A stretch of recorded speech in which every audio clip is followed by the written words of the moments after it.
Hi, this is Meredith with the Cedar Rapids Public Library, and joining us today is Erin Forbes. She is a licensed independent social worker that's here to give us a little information about collaborative problem solving for families of all types, children of all ages. I bet this even works for adult children, right? I think we all could use a little collaborative problem solving right now. These are very interesting times, certainly. And I know coming off of the Christmas holiday, I was like, we're all home together. Things are different for a little while. And I got really sad that the holiday was over. And I feel like there are lots of emotions in our house right now. And I think this is perfect timing for a discussion. So without further ado, Erin, do you want to introduce yourself just a little bit more? And then we'll kind of get into what you have to share with our patrons today. Sure, perfect. Thank you so much, Meredith.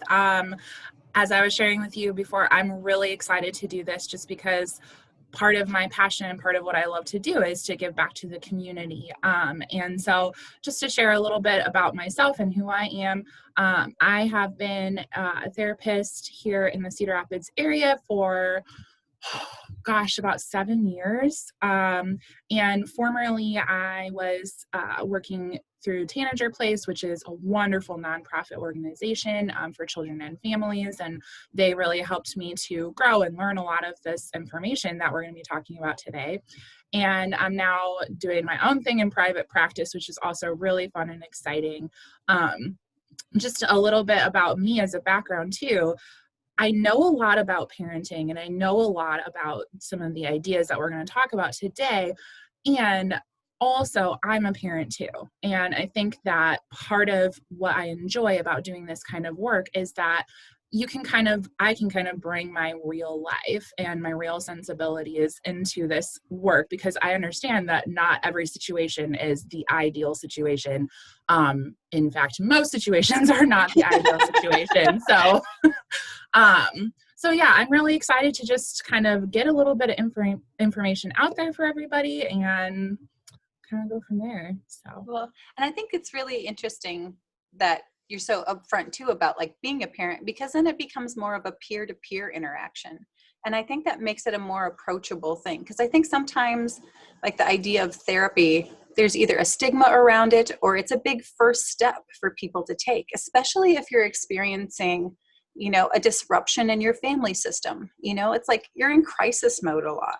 Or you might not even be in crisis mode, but there's just kind of this elephant in the room, or you can't put your finger on it. And so taking that first step for whatever reason is a big deal, and entering into an environment where, it's like you're talking to somebody who knows what it's like to be exhausted and still have, children who need things like logistically, like they need their diaper changed, or they need fed, or they need a ride somewhere, but also they have these emotional needs, and so do we.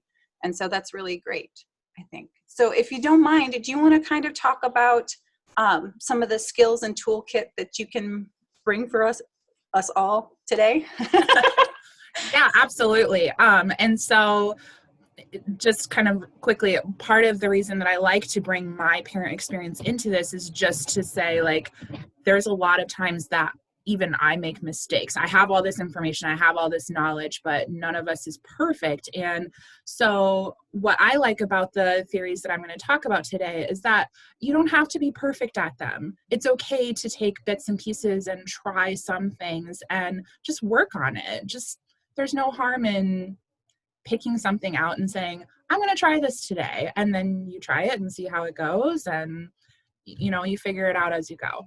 And so the theories that I've chosen to talk about today, or the ideas, I guess, that I've chosen to talk about today, are collaborative problem solving, or CPS, and the Whole Brain Child, which is a book that was written by Dr. Daniel Siegel, who is a guru in child brain development. And so what I like about these two ideas is that they marry and they mesh really well together. And they also talk, like you were saying, Meredith, a lot about emotions and how to really deal with your child's emotional needs in a healthy way, and in a way that not only survives the current moment, but it helps your children to grow and thrive as they build emotional intelligence and they learn how to problem solve on their own. So that's kind of what we'll be talking about today. And like I said, I'm really excited to get into it. So, Well, what is collaborative problem solving? What does that look like in the context of a family system or an individual? I don't know. Where does it come from? What perspective? that's a really good question. So, collaborative problem solving is, it definitely is applied to a family system or a group system. And generally speaking, what we're talking about there is figuring out how to work together with your child or the child that you're caring for, whether it's your child or not, on how to solve a particular problem or issue that's happening at that time. And so, one of the things that I really like about collaborative problem solving is that it's built and it's based around this model that there's no such thing as a bad kid. Kids are all trying the best that they can, and just like adults, they're not always perfect at it. They're not always going to be great at it. And so when an issue comes up, rather than kind of assuming like, oh, my kid is just acting out or, whatever, that sometimes our brains will go to that place, it assumes that your kid doesn't have the skills to manage whatever issue is going on for them right now. And I think, like you had said, Meredith, especially during this time right now of crisis, when so many families are facing so many issues, it can feel like, why are we having all these problems? And Yeah. so sometimes it's a relief for parents to know it's not just my kid just acting out. Like, they really just don't have the skills to deal with whatever it is that I'm asking them to do or whatever it is that's going on in this moment. I think as parents too, it's like, I would like to believe that I really know my child, right? And sometimes I forget that, like, they're 6 and 8. That's pretty young, right? And I feel like part of my job as a parent is to help them build that emotional intelligence. But I mean, they're real sweet and they're real nice and they're real smart. And so I assume that, like, oh, well, they just should know this, right? But no, they're still just little kids. Absolutely. And that's 100% of the time, I feel like that's something that I hear from families or from caregivers. Like, my kids are so good most of the time, or they behave so well most of the time. And then it's just these moments or these blips that happen. And it's frustrating for us as caregivers because that's not what we're used to. And also, I think it's important to remember that the brain doesn't always develop in a linear way. And so sometimes your kid might have had the skills to deal with a situation similar to this in the past, but for whatever reason, in this moment, it's not happening. That's fascinating. Yeah. And there's some really there's actual neuroscience behind why that is, and we'll get into that a little bit more probably when we talk about the whole brain child, just because that's a really big piece of that book. But essentially what both of these ideas say is that when your kid is acting out or showing a behavior that is maybe out of character for them or just not something that you feel is acceptable, a lot of times it's because the part of their brain that makes decisions is not working with the rest of their brain. And so they're not able to access that part at that time. Would it be helpful if I brought up that card that has the empathy, share, and collaboration? Because I feel like that resource that you shared with me, like, this is then the actionable things that we can do to, like, actually use these problem solving skills, right? That'd be perfect. Yes. Please hold. So this is a handy dandy guide for collaborative problem solving, I think. Erin, do you want to just kind of talk us through it just a little? Do you mind? Absolutely, yes. And so this goes directly into what we were talking about before, Meredith, with sometimes our children just don't have the skills or the resources necessary to handle a problem that might be happening.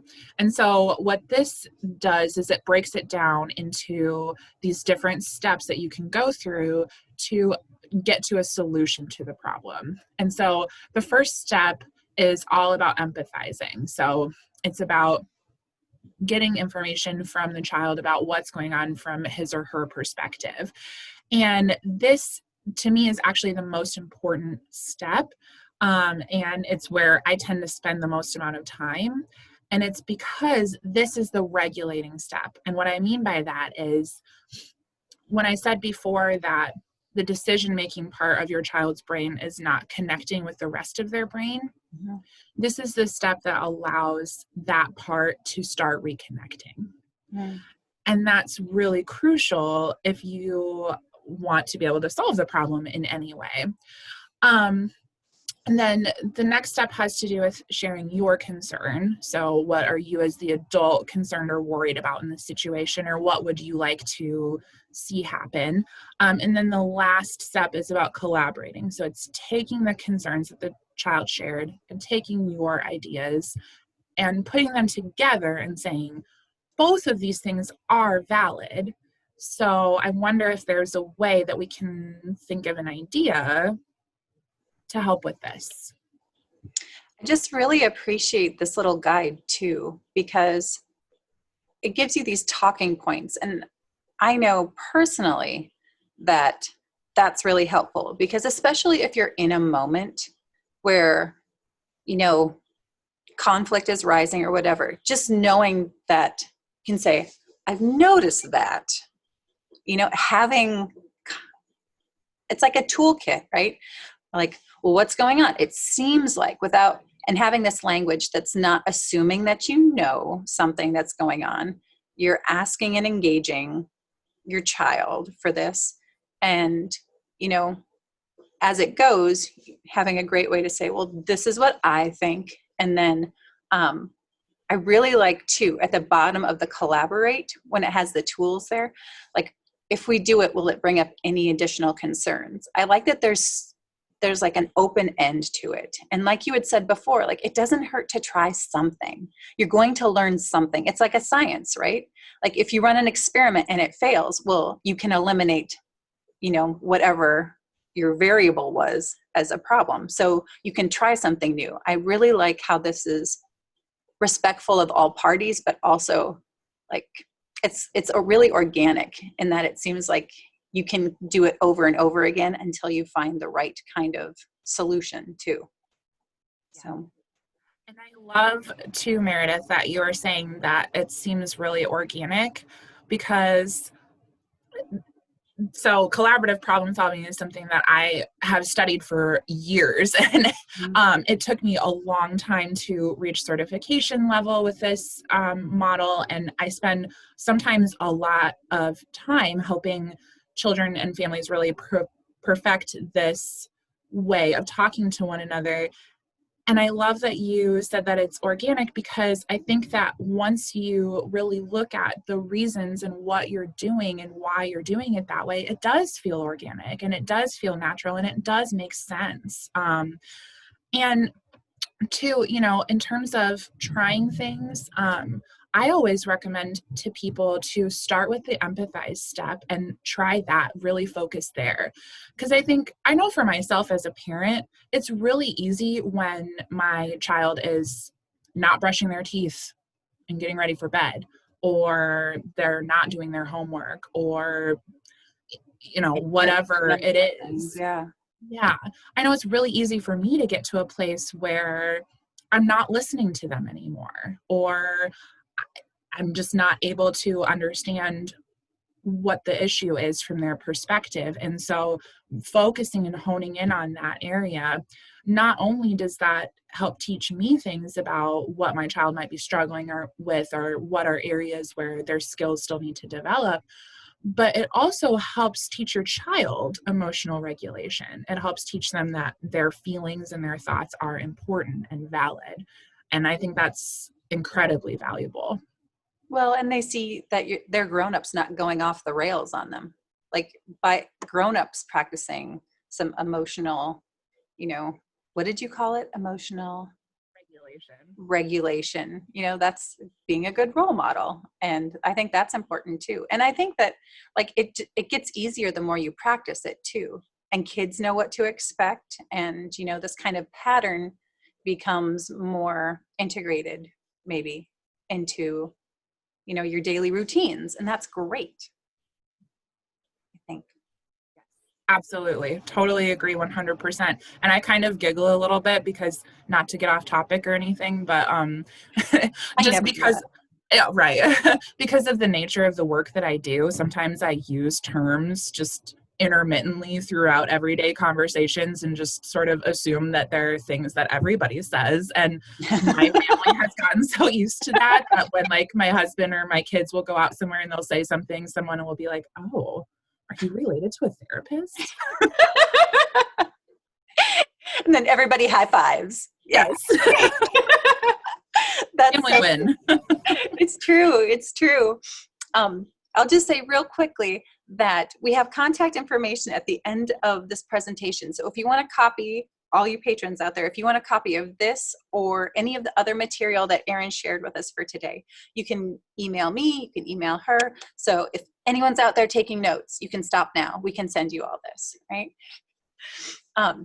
I think if you don't mind, let's talk a little bit more in depth about like children and their brain development and kind of understanding them as these, you know, beings in flux. Is that okay? I would love to jump to that next. Okay, this, The Whole Brain Child, is the book and researchers that you referenced earlier, correct? That's correct, yes. Do you want to talk just a little bit about The Whole Brain Child? Actually, really quickly, this is a copy of the book right here. There is a workbook too that goes along with it, which is also really cool because it gives you like exercises that you can work through with your kids. But this is the number one book that I recommend for parents who are struggling with children, especially younger children. But I mean, really, it works for kids of all ages. So. And I'll say I took all of the information for these slides from a refrigerator sheet that Erin had sent to me. So there's a more in-depth kind of summary and some kind of tips too. If you're interested, we can send that to you as well. But this is just the highlights, right? Okay, so the survive and thrive. This is a huge part that's talked about throughout the book, as well as this integration idea.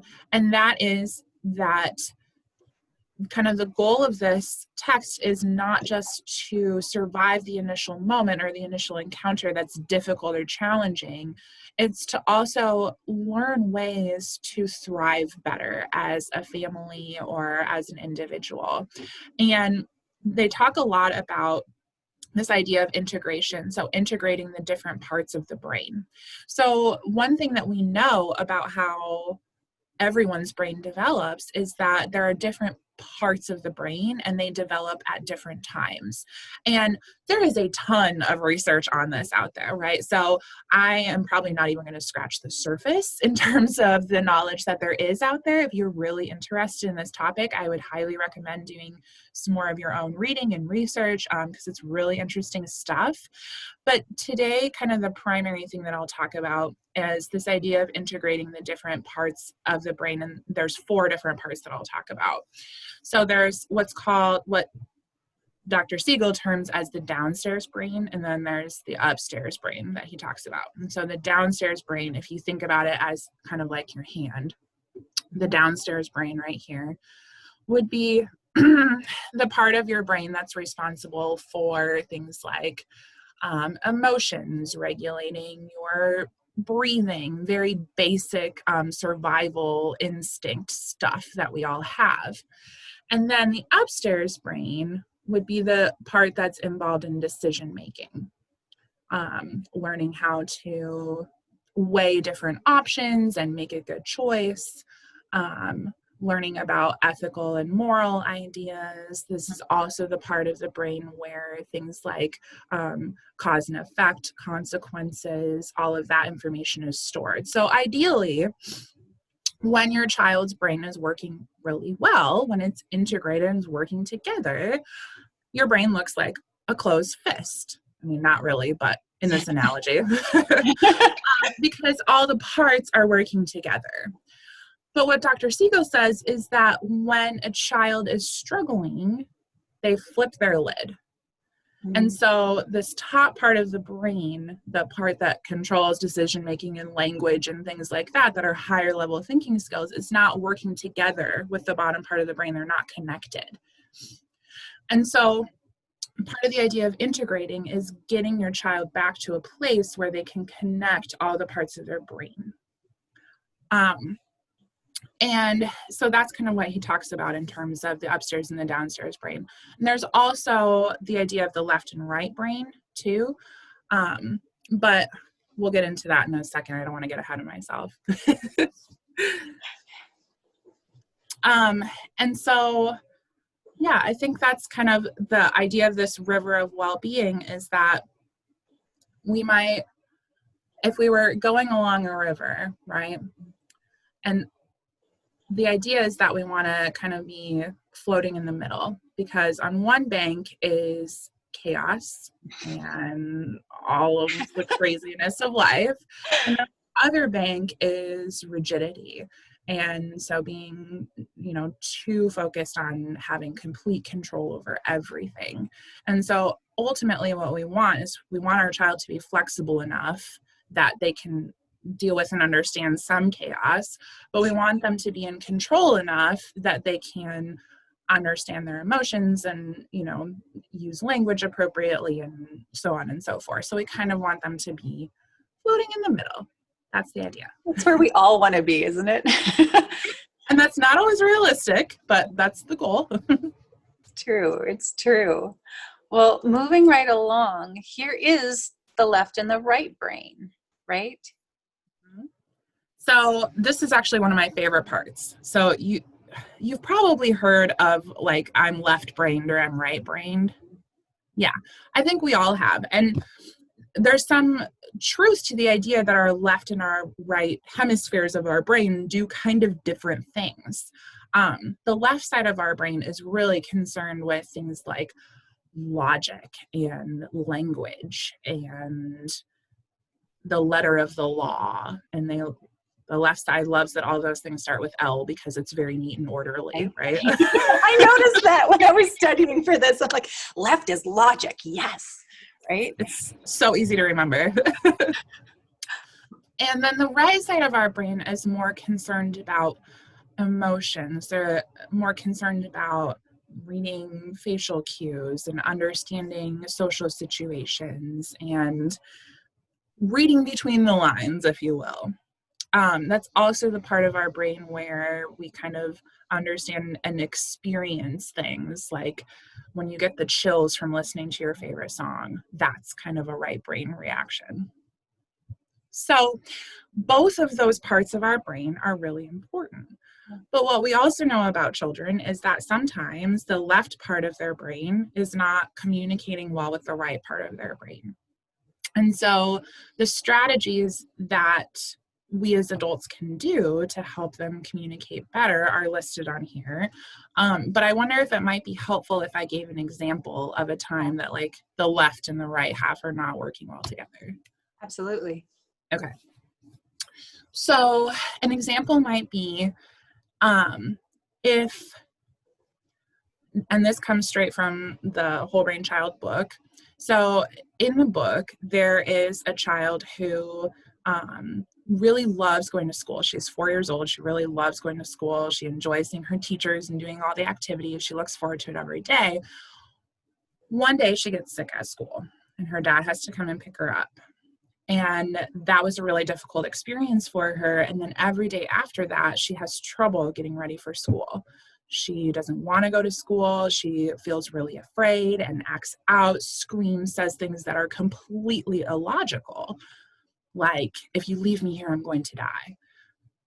And we as adults, with our logical left brain that's fully developed, we know that that's not true. But to this child in the book, that felt really true. And so part of what is suggested that we do in situations like that is first recognize that our child probably is not integrating their left and their right sides. They're taking this experience that they had, and all that they can see is the emotion that they felt in that experience.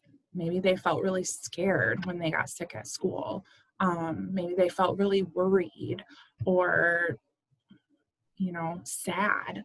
And all they're doing is holding on to that emotion, and it's difficult for them to understand anything else.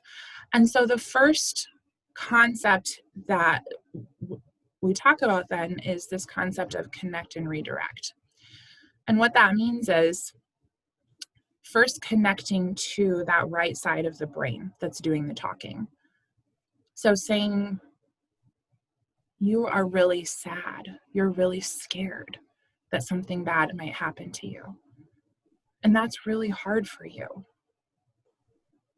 And using your right brain, your emotional part of your brain, to connect with that child in that moment and understand that although their feelings might not seem logical to you, those feelings are real and they're valid and they deserve to have a voice. The other thing that you can start to do is once you've connected right brain to right brain, you can start to redirect. So you start to talk about how you're really scared and it's really hard to go to school. And I think that school is really fun still. I know that you have had lots of fun times at school, and it's okay to be afraid. It's okay to be scared. And then moving on to the next point on here, which is name it to tame it. And so that has to do with telling a story about what the child is afraid about and talking it through together, because part of left and right brain integration is putting words and language behind the emotions that they're experiencing. So if you can tell the story of, one day you went to school and we got up and we had breakfast and we got in the car and we went to school and I dropped you off. I said goodbye at the door. You went in with your teacher and you were painting, and then you got sick and you felt really scared. And your teacher, Mrs. S, I don't remember what her name was in the book, took really good care of you. And she took you to the nurse and she sat there with you and waited with you until Dad could get there. And then Dad got there and he came right away and he took you home and he took care of you. And then you felt better. And Dad will always come and will always take care of you when you're feeling sick. And so using those two tools, we first connect with the emotion that the child is experiencing in order to calm them down, in order to allow them to even be receptive to anything else. And then we start to redirect, we start to name the emotion and tell the story. And we do that as many times as we need to until the child has reach that point of integration where they can talk about the experience, they understand what happened during the experience. Exactly. Oh, that's so sweet. Like, I just like, oh, I went to hug them all. Poor child. But like, this is the empathy part, right? From that like 3-step of collaborative problem solving. Like, this is the empathize part, right? That's exactly. I'm so happy that you brought that up too, because that's a connection that I make a lot of times too, is that different researchers say this in different ways. So this must be true. There must be something to this. I love that. How about, since we just talked about that integration part again, we can go to what the doctors say about the upstairs and the downstairs brain together a little bit. I think you just kind of talked about that actually, though. If we look about the engage and don't rage and use it or lose it or move it or lose it, like what do those mean in terms of like tools that we can implement with our own family systems? So the idea of use it or lose it is that if we don't practice this kind of thing, then it won't become integrated, it won't become automatic. And so we really want to look for times in which our children are struggling to help them with these skills. And we also want to use them ourselves too. And then the move it or lose it has to do with physically engaging with the body or doing something physical. Sometimes just getting up and going for a walk, that physical activity that helps people to form connections more easily in their brain, and it helps people be able to kind of think a little bit more clearly because their body is moving. And there's a lot of science behind why that is that I won't get into today, because that would take us down a whole different path. um, but just that idea that getting up and moving is a really important part of this process. You don't have to just sit still in a chair with your child and have a conversation. You can get up and move and go do things. And sometimes that's better for a child who's trying to integrate and calm down. Well, it just makes things more normal too, and conversational, rather than like, this is something that you need to work on and you need to share and we need to fix. So we're going to have this moment right now. Right. And I think too, not that I want to take us down that rabbit hole, but I think especially during this time of global pandemic that we're in, I've heard a lot of advice or research that signals that, whatever level of trauma or, kind of negative emotions that we're feeling, like there's a physical toll that it takes on us, and moving your body through that trauma or those emotions is really beneficial, and it helps kind of release it instead of have that kind of sit with us. And so that's another great reason, I think, to that move it or lose it part makes sense to me. And I would imagine with all the play therapy that you do, that makes perfect sense in your practice too, like moving around and doing stuff with kids while you're talking through things, right? Yes, absolutely. I'm so happy that you brought up both of those things, because those are great points and so true too. A lot of times our children, because their brain hasn't fully developed yet, they rely more on those baser level skills or experiences that have more to do with playing, acting things out, getting up and moving around. That's a really important part of their brain to engage. I'm thinking of my daughter right now who is in constant motion. Like she's upside down on the couch, or, she's like sprawled on the floor. She's like everywhere. She's the most physical person I think I've ever met. And like, it was kind of a hard time in a moment to be like, why can't you just sit still? But like understanding like that's just who she is. And she's still thinking and moving through things. She's just so physical that move it or lose it. I'm just like, ooh, kind of mind boggling, right? Absolutely.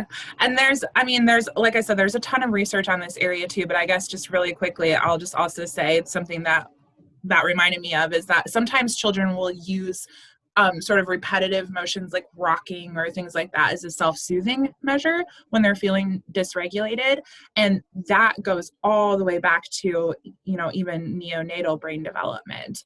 And so I think that's so interesting that you would bring that up, is that there's all sorts of reasons that a person might need to move their body.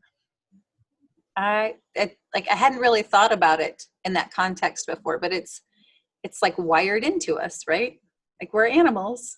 And I think what's so interesting about all of the information that you brought for this meeting is that it's really focused on those like 3 skills in collaborative problem solving, which I think involves so many emotions and, a really kind of like, you got to wrap your head around it moment, and all that emotional regulation as a grown-up. But also the neuroscience part of it, I think, makes it so much easier to understand where our children are at because I think I take my kids for granted that they're just these like intact beings, right? And so having this layer of science to help kind of create a roadmap of where your child might be, kind of, because it's, especially as kids grow, they all develop at such different rates. It's hard to know exactly where they're at. And so kind of keeping that in mind, I think, is really important. But it's wonderful. It's wonderful. Are you ready to talk a little bit about integrating memory? Yes, and I will say that the last several chapters I think that the first 2 chapters are probably to me anyway, where I like to focus and spend most of my time, just because I feel like that's kind of the most crucial skills to build in terms of parenting. So I won't spend a ton of time on the other areas. They are really important and they're really interesting to read about too. So I would definitely encourage people, if you're interested in this topic, like I said, feel free to reach out or, read the book. I think that is a great idea. So we've got our toolkit for chapter 1 and chapter 2, and then a little bit about integrating memory. Dun, dun, dun. She looks official. She is very official. She's got like the stance and everything. Okay. So the idea of implicit versus explicit memory. So implicit memory would be a memory that's stored, but we don't ever necessarily talk about it or put language to it. It's something that we know in our minds, but it's not necessarily talked about. And explicit memory is something that we talk about and we tell the story of. So it's like example, Inside Out in the memory bank, Yes, exactly. I love that analogy. I love that movie. So one of the tools that they talk about in this section is the idea that making an implicit memory explicit helps children be able to, again, reach that stage of integration, which helps them to be able to regulate and experience, more emotional management.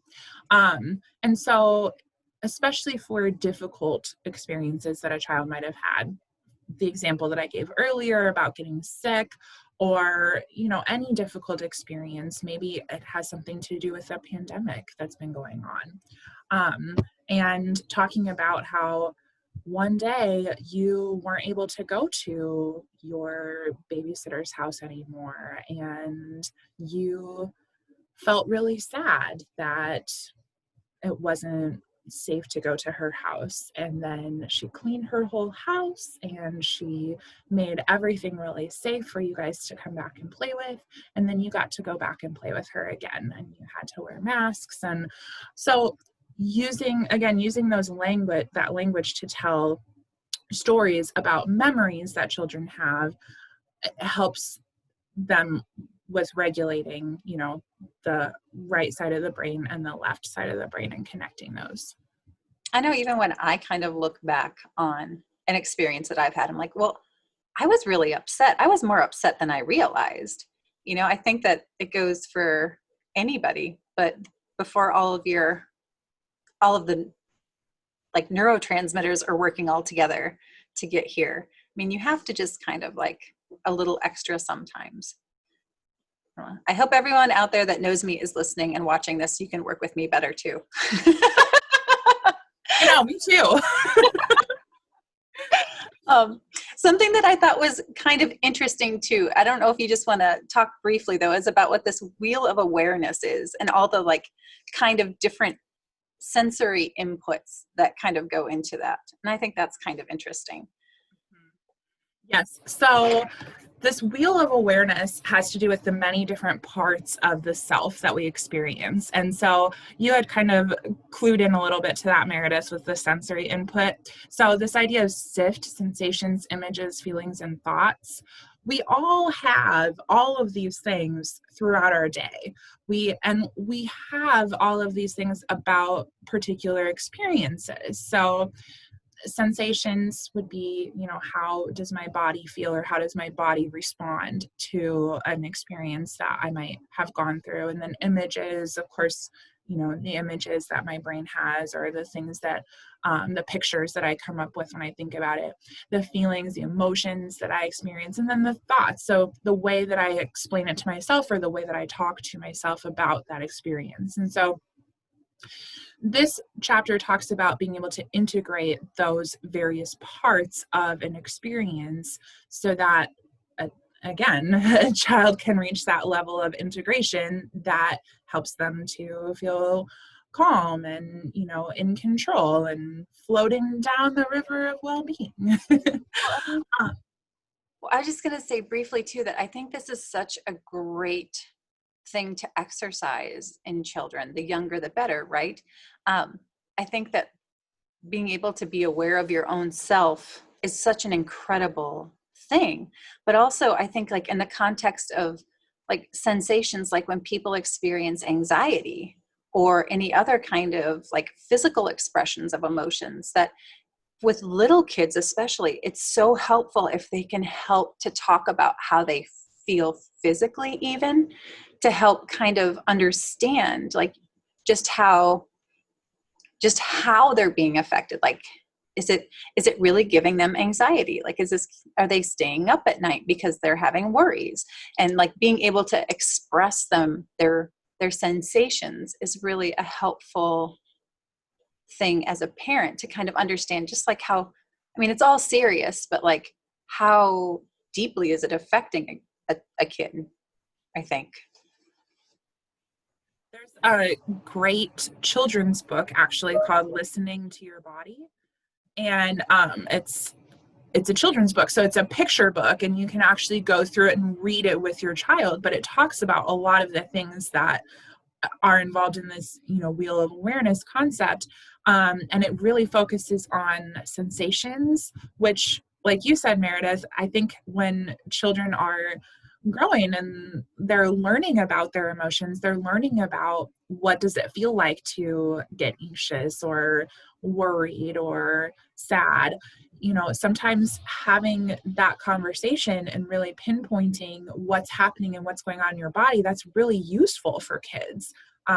Because again, putting language behind emotions, like we said, we know that that's a really calming factor. Having any more amount of control than you thought you did, being able to identify things like as a grown-up, I find really helpful. And the younger you can have those tools, the better, I think. Absolutely. Yeah. Real briefly, we have one more chapter, and I think this is really cool. I love this part, the wired for we part. And so I was wondering if you could just gloss over this last chapter. It's, like the wrap-up chapter, the big picture maybe, but I think it's just such a great perspective to like walk away with. Yes, I love this chapter too, because for all the reasons that you said, Meredith, and also because I think this is another part where Dr. Siegel is really good at showing his realness, as not just a clinician, but also as a parent and as someone who has difficult experiences. The idea of wired for we being able to connect with one another and using everyday moments and everyday experiences to practice emotional regulation, to practice connecting with your child, and allowing them to feel what that is like, to have that reciprocal response. And it doesn't mean that you have to, invent all of these wild opportunities to go out and do crazy things together. It's about using the moments that you have every day to be able to have those experiences together. So an example that I sometimes talk about is right now my daughter is teething. She's one, and she's teething. She's getting her molars in the back. And so, yeah. I know that the parts of her brain that are still developing right now, those language centers, she understands some things linguistically, but mostly where she's operating from is that emotion center. And the idea that she is in pain and she doesn't know whether that pain is ever going to stop. And so when I pick her up and I'm comforting her and I'm telling her the story about how I know that your teeth hurt right now, mommy is right here, and sometime they won't hurt anymore. And here's something to chew on, and that might help. And I love you so much, and I love my baby, and I rock, and I, move it or lose it, and I engage all of those skills. That is a real-time parenting moment. She's one. She's not going to remember that experience. But her brain stores that information. The way that I connect to her emotions stores that information, telling her the story over and over and over again about how she's okay and it hurts and I will be there to take care of her because I love her, and eventually it won't hurt anymore. Telling her those stories over and over and over again, that helps her brain develop. Um, and so I really feel like that's where I connect with this chapter, as helping to build those positive experiences together. And in that moment, I'm like, that's such a trust building experience too, because what you say is true and it will come true. And like, for all the times that you say that to her, she will then consequently have even more trust in you. That's so remarkable. I didn't think about that. I really like the connect through conflict part at the very end there. It really, like you said, there's this part that's like normalizing, like Dr. Siegel is a real person. You're a real person. I'm a real person. Every family system experiences conflict. There are no two ways about it. That's just what being human is about. And consequently, it's really empowering that like through these conflicts and working together and like building trust and having these tools, like we're all connecting and making our system stronger. And I think, like, talk about a takeaway. Like that's one I want, right? That this is hard and there's always conflict, but this is how your system builds its strength. And like you're really connecting in these moments, even when you can implement these tools. And it's not all for naught, so to speak, So I think that's a remarkable takeaway. Absolutely. I completely agree. And I love that you brought up the trust aspect of it too, because I think that is a lot of what you're doing when you're using conflict situations to connect with one another in a purposeful way and to show that I can empathize with you. And I might not necessarily understand how you got to the place that you're at, but I understand that you're feeling angry. I understand that you're feeling worried. And yes, that's such a powerful experience to have someone be able to connect with you on that level. Yeah, I mean, why not use the conflicts that we're already going through as a way to do that? Nobody said being a parent was easy, but it certainly got easier because of this conversation. you know?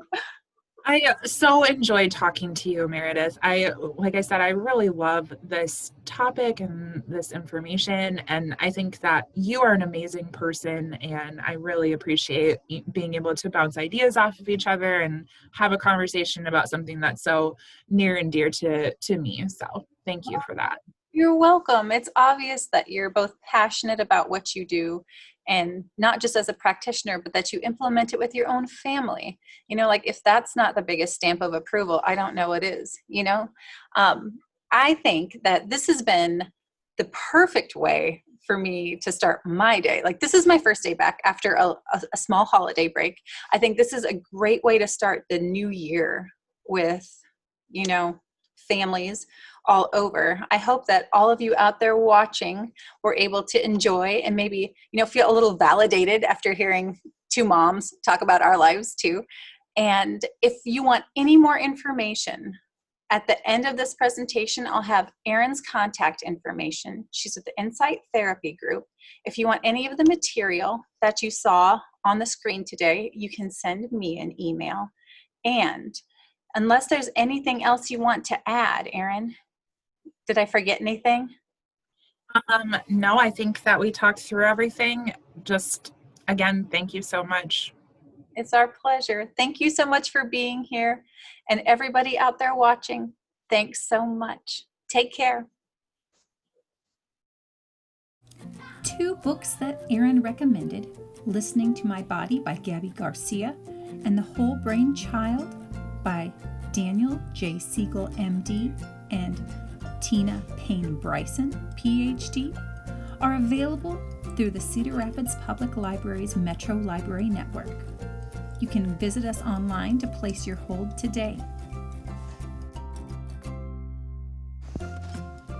For a handout regarding the Whole Brain Child or the Empathize, Share, and Collaboration quick reference sheet, go ahead and send me an email at crawfordm@crlibrary.org. And if you have any other questions for Erin, please email her at erin@insighttherapygroup.com.